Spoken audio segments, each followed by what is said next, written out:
Hello, everyone. I am Raymond Posch, and welcome to New Ways of Being, the podcast. This is episode number 2, and it's titled Two Big Questions. And those questions that we're going to explore today are: who are we? And what is awakening? So, before we dive into those questions, I'd like to begin by reminding you that you are a spiritual being. You are a spiritual being having a human experience. And you may have heard that quote before, that expression.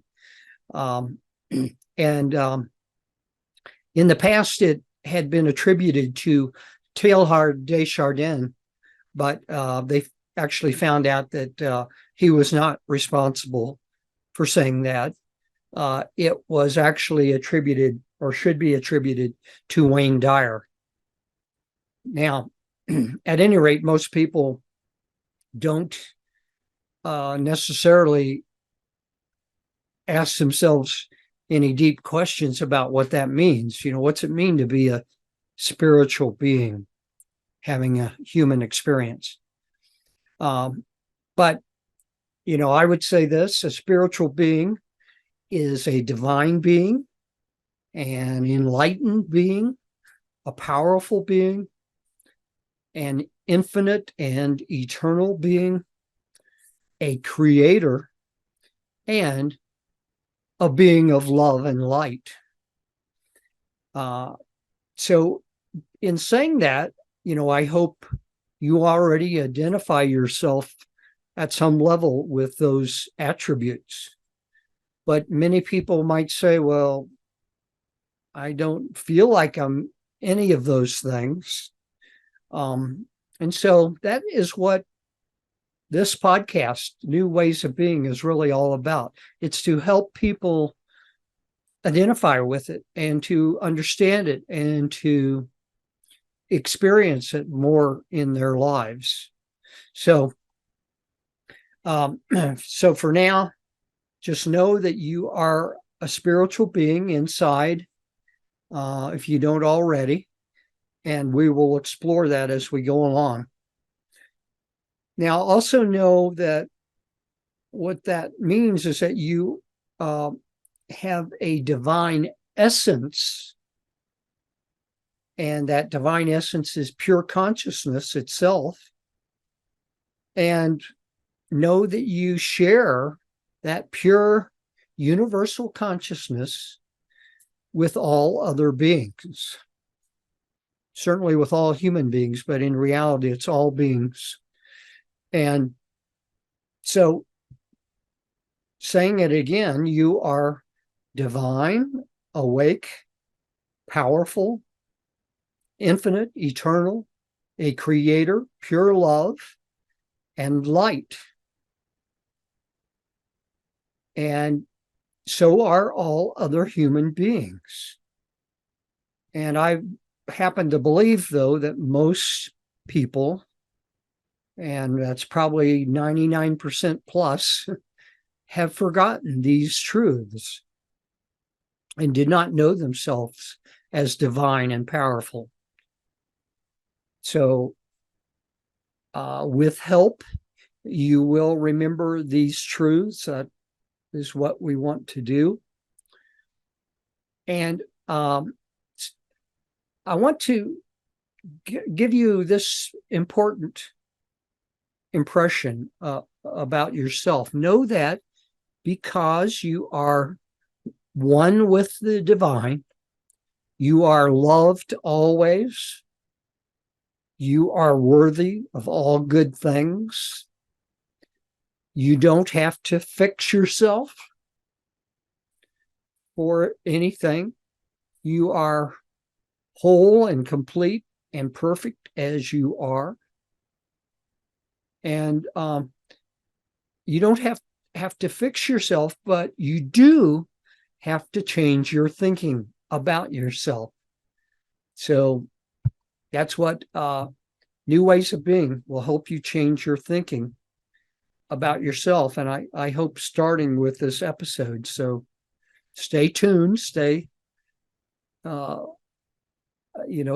keep paying attention to what I'm talking about now and where we're going with this.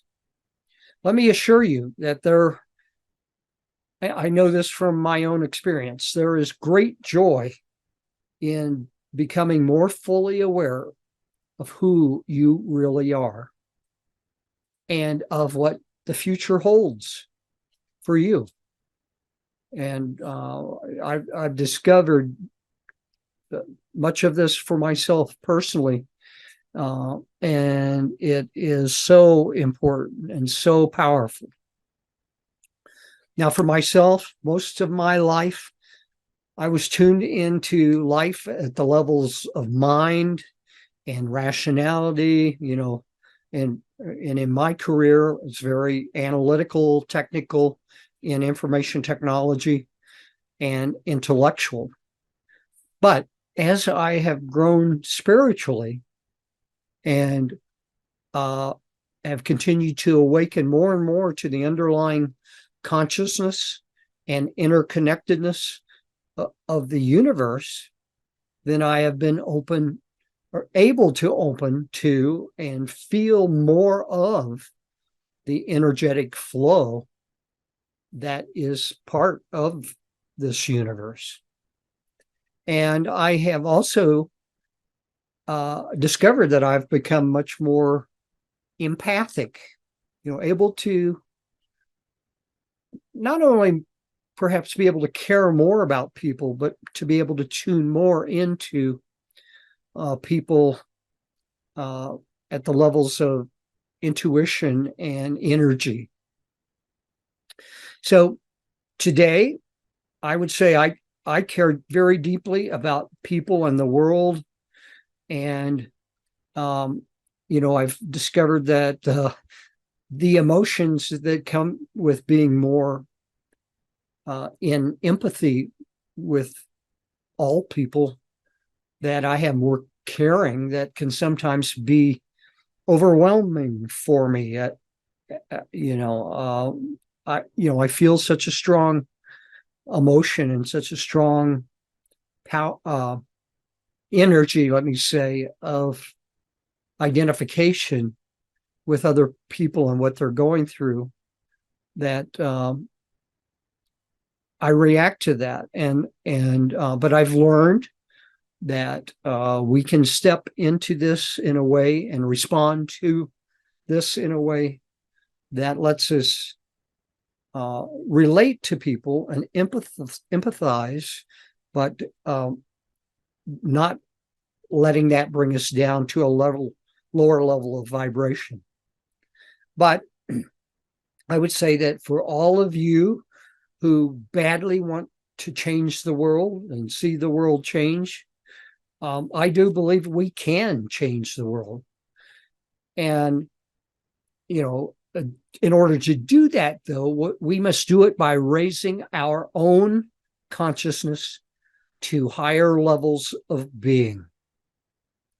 So we have to raise our vibration, but I'd say almost in a sense it's more important that we pay attention to raising our consciousness. Our consciousness is what matters the most. Yes, we are beings of energy, and that matters too, because in the physical realm, consciousness kind of, I could say, translates into energy. So that's very much what this podcast is about. I very much want all episodes of New Ways of Being to share the joy with you that comes from experiencing change. I want to help you experience awakening and being at new levels. And what comes with that is discovering our own infinite potential. We really do have infinite potential once we get out of ego level of being and get into higher levels of being, where we're totally in tune with and allowing the universal intelligence to guide us and to bring more and more good into our life. And that will happen. So let me say this before we go on into this episode. I would ask that you please listen to and watch this episode. If you like it and get value from it, please subscribe to the podcast or to my YouTube channel, where where the videos for these episodes will appear. My podcasts will all be audio, by the way, but I will make videos available on YouTube and on my podcast website. I'd ask that you share this episode with others who you think will resonate with them. And if you are able, I also ask, please support the podcast financially. And you can do that through Podbean, where the New Ways of Being is hosted.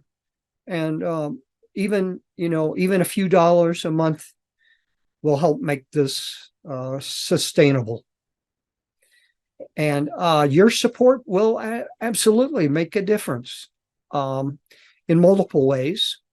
It will help keep it going. If you participate, I will be launching a new community that goes with this, in which you can participate through conversations, and we will have events outside of the podcasts.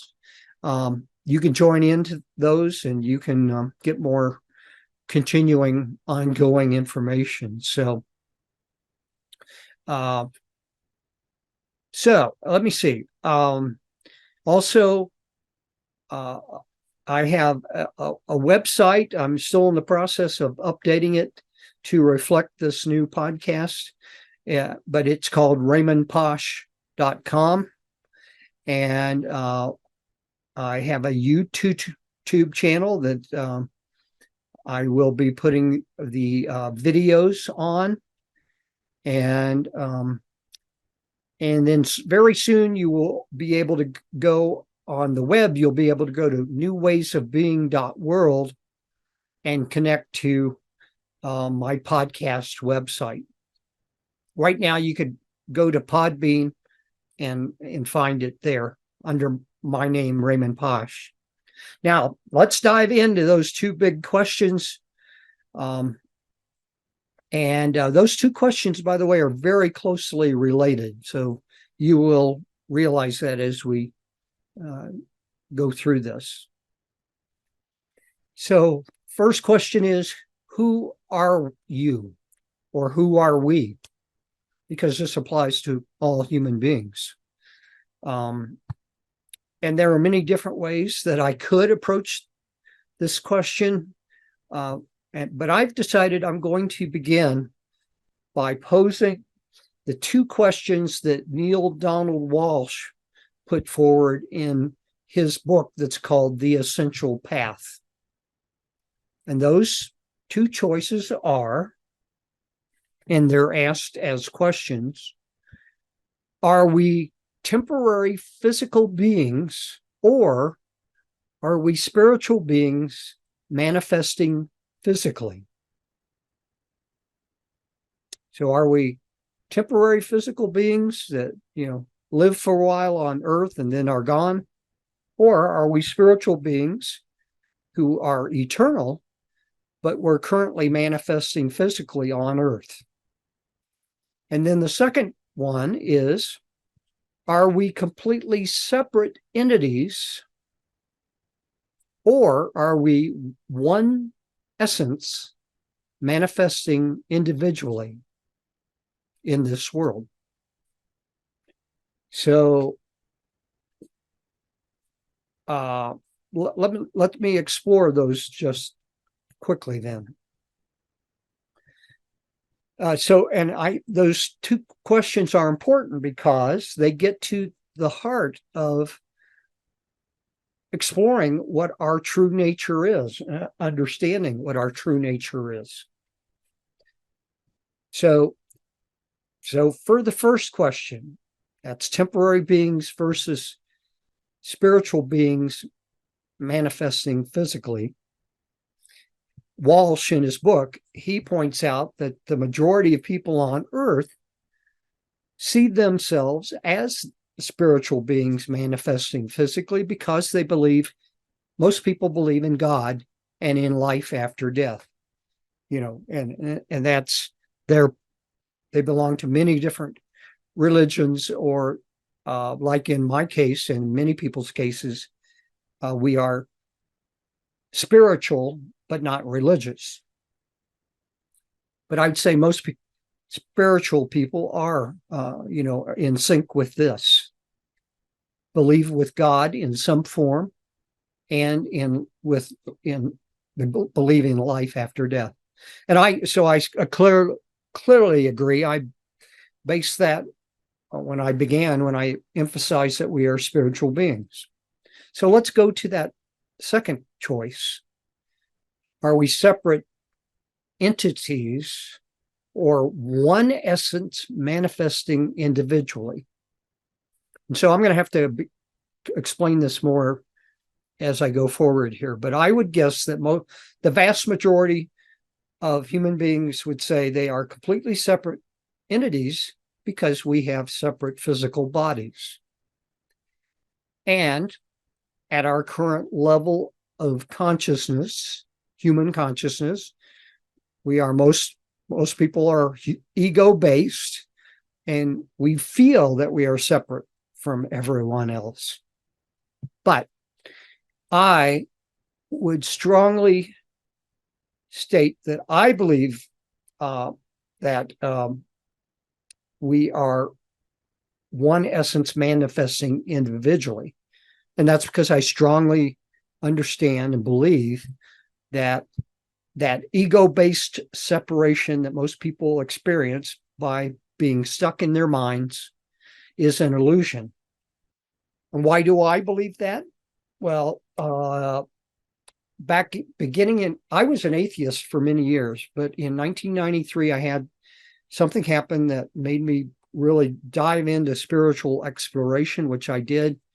And I very heavily for the next 10 or 20 years, and I'm still always exploring spirituality. But in that probably 10 years, when I was really exploring what a lot of different teachers and spiritual masters taught, I came to the conclusion, and I identified with what they taught. All spiritual masters who have achieved an advanced state of consciousness, such as Buddha and Jesus and many others, have told us that we are all part of one divine being.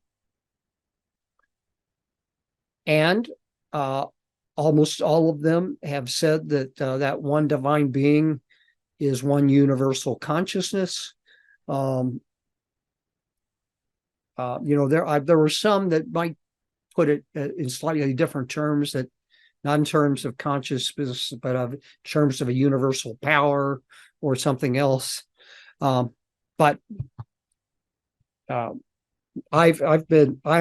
my understanding that we are all part of one universal consciousness. And that's supported by what quantum physicists discovered back in the beginning, in the early 1900s.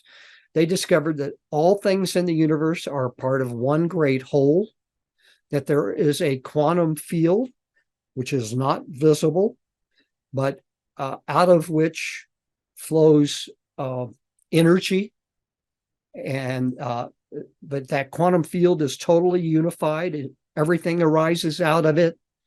And that quantum field is also clearly influenced by human consciousness. They discovered that long, long ago, and that's still totally supported in the 21st century. Also, there are many scientists, and back in the 20th century, most scientists and researchers were very much materialists, and probably I would say many did not believe in God, and they totally stayed away from studying consciousness. But now, over the last 20 or 30 years or more, there have been many scientists and researchers from many different fields, such as biology and medicine, physics, cosmology, mathematics, and other fields, who have studied consciousness in depth. And they have concluded that all the evidence points to the existence of one universal consciousness, that we are part of that one universal consciousness. That explains many things about, like telepathy and ESP and intuition, etc. And they also have increasingly understood that consciousness is primary. In other words, it exists before matter. And so I'm going to expand on that as we go forward. In my own spiritual exploration, I clearly began to understand all of this, and the view of the universe as one great wholeness, I think, is so important. And it really helps us understand our place in the universe, etc. So, I found it to be a much more logical approach, and a much more spiritually pure for the universe to be one universal whole, and not based on separation and fragmentation and all of that. So I concluded that we are part of one universal consciousness. Now, also in his book, The Essential Path, Walsh goes on in that to explore in depth, kind of lead the reader through an analysis of that same understanding, so that we are all part of one essence manifesting physically in this world. But he helps add a lot more depth to explain it, and to to answer a lot of questions, or perhaps objections that might come up from that. And also, I would say that it's my experience that spiritual people who have achieved the level of consciousness of pure love, some people call that the fifth dimension, and there are many, many people who have achieved that at some level, and all report that there is a oneness and a wholeness and a unity that is a part of that experience. And I have totally experienced that for myself. And they attest to the truth that we are all one. All right. So I hope I'm beginning, I'm talking about it conceptually, but I hope I'm helping bring about some understanding that we are spiritual beings having a human experience, and we are one essence. We are all one. And there are many other sources that I could draw on to examine that, but they all conclude that same thing. That's who we are. Who are we? We are spiritual beings. We are part of one essence. We are all interconnected at a level below what we can see, but it is at the level of consciousness, and it is at the level of the quantum field as well. So Now, I would say that those conclusions about who we are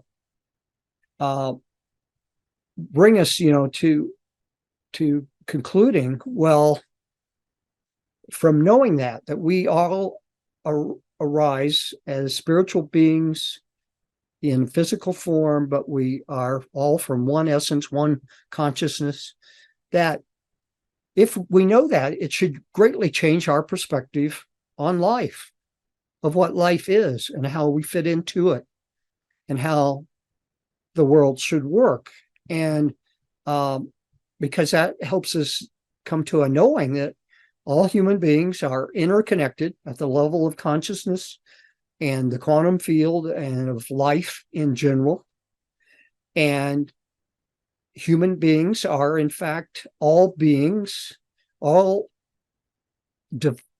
of a divine nature. That is our very nature. And so that would, I believe, drive us to want to bring our human behavior into alignment with that oneness and that spiritual truth. Wouldn't you think that? Wow. I would say it would, and I think all people who are spiritually inclined and probably listening to this episode or watching this video want to change the world to address all of that. To, if we look at to what we see in the world is that people deliberately treat other people with bias, injustice, inequitability. And so once we understand that we're all one, that, I don't see how we could support that belief or that behavior in any way. It's, if we look out and see another person and we realize, wow, they are divine. They are divine beings, just like I am. Then it should make us back off on our judgment of those people. We need to be then more understanding and accepting, and we need to work to have world systems that support that oneness, that wholeness. All right. Well, I hope this is beginning to help you understand that, understand who we are. Now, let's go to the second question. What is awakening? Now, I know that some people in the past, at least, have had the idea that awakening or enlightenment is an equal word. Once that's achieved, I've heard many people in the past say, oh, that means life suddenly becomes easy and miraculous. And yes, in many ways it does. But it's not necessarily saying that it's, we still have to accept that we have lessons to learn, things to learn about ourselves, and that things will happen that we have to, understand and accept at some level. And otherwise, if we're always in resistance, we never can achieve a high level of consciousness. Resistance keeps us down. It keeps us at a lower vibration. And so we want to be at a higher vibration, a higher level of consciousness. And awakening, we have to get to a point of fully understanding a level of consciousness that does begin to become totally miraculous. So let's hold that for the future. So what is awakening? Now, in the past, I would say when I've studied spirituality and philosophy, etc., the most common definition has always been that awakening or enlightenment means God realization, in which one comes to realize that God is within them, that they are a part of God, part of divinity. And I think that definition is still true and important, but many people define it in many different ways. So let me say a few things about this. And I've said it again, but I'm going to repeat certain things. One universal consciousness equals God, equals source energy, equals infinite intelligence, whatever word you choose to use for that. But the fact that it is one universal consciousness is very important. Now, I also believe that one universal consciousness creates the physical domain within itself. So one consciousness comes first. It creates the physical universe, which is time and space and matter and energy.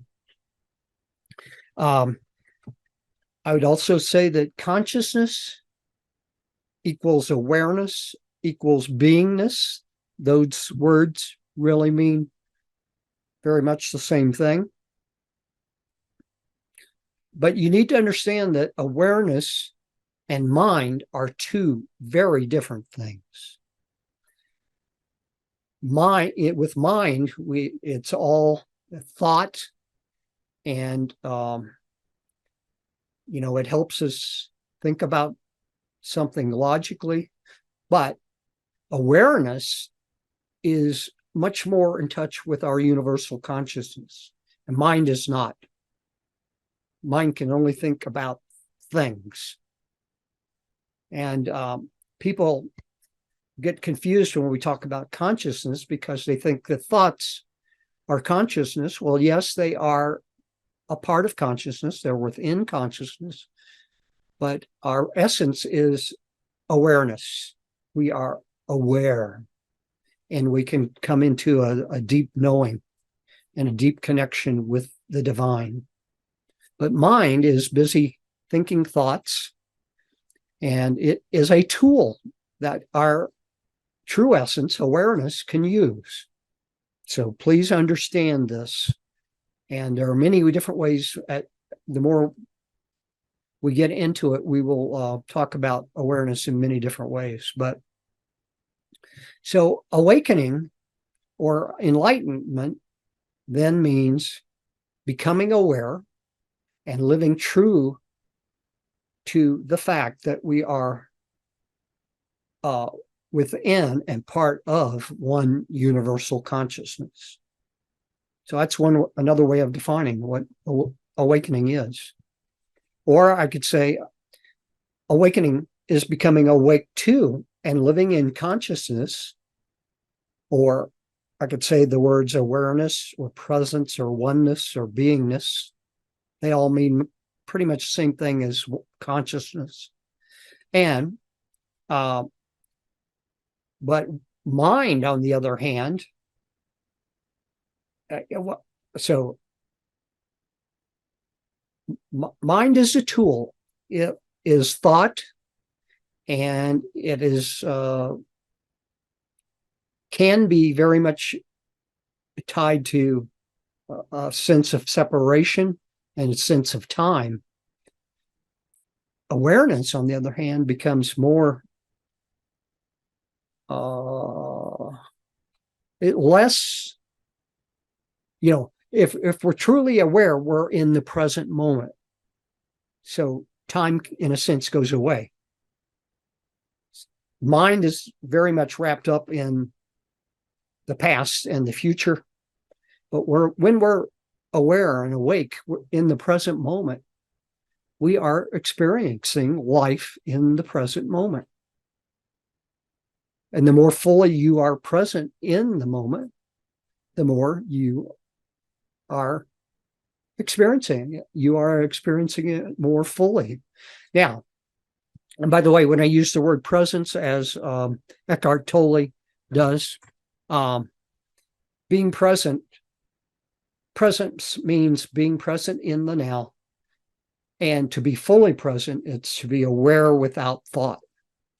But awakening and consciousness, we can operate at many different levels. We can awake it to insights at different levels. And so it is kind of like, I don't know if hierarchical is exactly the right word, but we can achieve higher levels of consciousness. And we can start out by having a level of presence that's very partial. We're aware of the present moment for a few seconds, and then we're off thinking about something. And then we come back and we're aware of the present moment, and then we're go away. But the more time that we are in the state of awareness, that is a greater state of presence, as Eckhart Tolle uses the word. And it's a very good word to use. Okay, I'm going to read now to help expand on awakening. I'm going to read some excerpts for you out of a couple of books. So the first one is going to be from Conversations with God, Book 4, Awaken the Species by Neil Donald Walsh. And that was a dialogue that he had with God. So he channeled the dialogue. But much of what is said in the book, like there are many, a lot of it is Neil asking questions or asking for clarification and God responding. So I want to go to read a short excerpt out of this book. And let's see. In this conversation that Neil was having with God, it really came to gaining an understanding of what awakening is. And God said, awakening is not about changing yourself. It is about changing your thinking about yourself. It is about knowing that you are, as I said at an earlier time, you are whole, complete, and perfect exactly as you are right now. And he goes on to say that success, that, for example, success that comes out of becoming more awake, success in any area of your life is not found in producing what you think you must produce on your journey. It's found in the love, the joy, the happiness, and the sense of true self that you experience and that others experience in their life because of you along the way. And so God is making the point there that it's not the end result of changes that might happen in your life that are as important as what you experience in your life. The love, the joy, the happiness, the sense of true self. I think that is very powerful in helping us understand what awakening is all about. And again, it's not about getting to some exact way of being, of being some perfect person. It's about being true to yourself as a spiritual being, having a human experience and understanding that and changing your thinking about that. Because so much of what we do in life is, we condemn ourselves basically for not being good enough, not being perfect. And we get very much into judgment, which is typically not very helpful. It brings our energy down. It makes us operate in the world in a way that's not true to our true nature. All right, now I want to read to you from an article from one of my spiritual teachers named Craig Hamilton. He taught me a great deal about meditation and direct awakening. And he wrote a blog post or article called "What is Spiritual Awakening?" No, excuse me, I'm getting it wrong here. The name of the article was "Spiritual Awakening is Not Just a Peak Experience. The Liberating Discovery of Your True Nature." So just from the title, Craig is saying that spiritual awakening is about understanding your true nature. And by the way, his current website is craighamiltonglobal.com. And I looked out there to see if his blog still has that post, but I did not see it. So it may no longer be there. But at the introduction of the article, he said, "What is spiritual awakening? Like meditation, the idea of spiritual awakening or enlightenment is used these days by different people to refer to many different types of insights and experiences." And then he goes on to say, so I'm going to read a number of paragraphs here. "When I speak about awakened consciousness or enlightenment, I'm pointing to something very specific. It's a very particular kind of realization. It's been described as the discovery of our true nature or the recognition of our natural state. It's a recognition that who we are is not this limited separate self or any of the thoughts and feelings that we previously identified as ourself or took to be ourself. Spiritual awakening occurs when we realize that who we are at the deepest level is something much bigger and more profound than who we thought we were. We see that our true nature is this kind of super consciousness, intelligence, love, being, and presence that is at the foundation of reality itself. This essence is already free and whole and perfect. Who we truly are is the sacred dimension of reality that is beyond comprehension. It's meaning that we can't understand it just purely with our mind. We have to understand it through awareness. It's missing nothing, lacking nothing, and so full that it endlessly overflows with goodness, love, wisdom, power, clarity, humility, strength, courage, and care. The kind of spiritual awakening I'm talking about is not just the realization that God exists, it's the realization that that is what we are.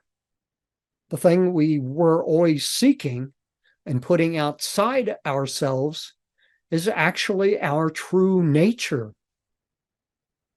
It's what's looking out through our eyes and always has been. It shatters every conscious or unconscious belief we've had in our own limitation. It destroys every sense of lack, of not being enough, of feeling there is somewhere else we need to get to. We realize that the whole thing is already here. I already am that. Wow, isn't that a powerful article? And the article was much longer. That's only a part of it, but I believe totally what was said there. It says that we are something much bigger than we ever thought we were, that we are God, we are the divine, we are source energy. And we have to come to realize that, change our thinking about it so that we can really realize what that means and then start living accordingly. All right, now I want to read a very, very short quote from The Power of Now, A Guide to Spiritual Enlightenment by Eckhart Tolle. It's been around for quite a long time, but I'm just going to read part of a sentence here. Enlightenment means rising above thought. So that's another definition of what enlightenment or awakening is. Now, I want to go to another book by Eckhart Tolle. It's called Practicing the Power of Now. And he takes some of what he says in The Power of Now and says it in a slightly different way. But I want to read about, he says this about awakening or presence. Presence is, that word is equal to being awake. And he says, to stay present in everyday life, it helps to be deeply rooted within yourself. Otherwise, the mind, which has incredible momentum, will drag you along like a wild river. To stay present means to inhabit your body fully, to always have some of your attention in the inner energy field of your body, to feel the body from within, so to speak. Body awareness helps keep you present. It anchors you in the now. All right, so now Eckhart Tolle teaches an exercise. He teaches a technique called inner body awareness that helps you stay anchored in your body. So I would like to kind of take you through that technique in a very quick fashion, and at another time we'll come back and probably spend a little bit more time of staying with this. But let's just, I'd like you to try this with me. I'm guessing that probably be a lot of you already do this technique. I do.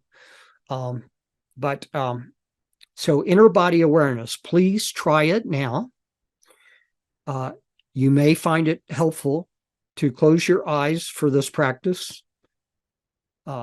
Later on, if you do this on a regular basis, then being in the body or inner body awareness will become very natural and easy. And you might no longer have to think about this as a process. Direct your attention into your body. Feel it from within. Is it alive? Is there life in your hands, arms, legs, and feet? In your abdomen and chest? Can you feel the subtle energy field that pervades the entire body and gives vibrant life to every organ and every cell? Can you feel it simultaneously in all parts of the body as a single field of energy? Keep focusing on the feeling of your inner body for a few minutes.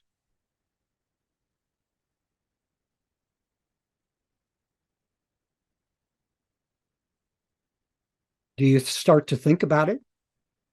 Feel it. It's very important. It's more important that you feel your body and not think about it. The more attention you give it, the clearer and stronger this feeling will become. It will feel as if every cell is becoming more alive. And if you have a strong visual sense, you may get an image of your body becoming luminous. Although such an image can help you temporarily, pay more attention to the feeling than any image that might arise. An image, no matter how beautiful or powerful, is already defined in form. So there is less scope for penetrating more deeply. So experience that feeling of your body as a field of energy.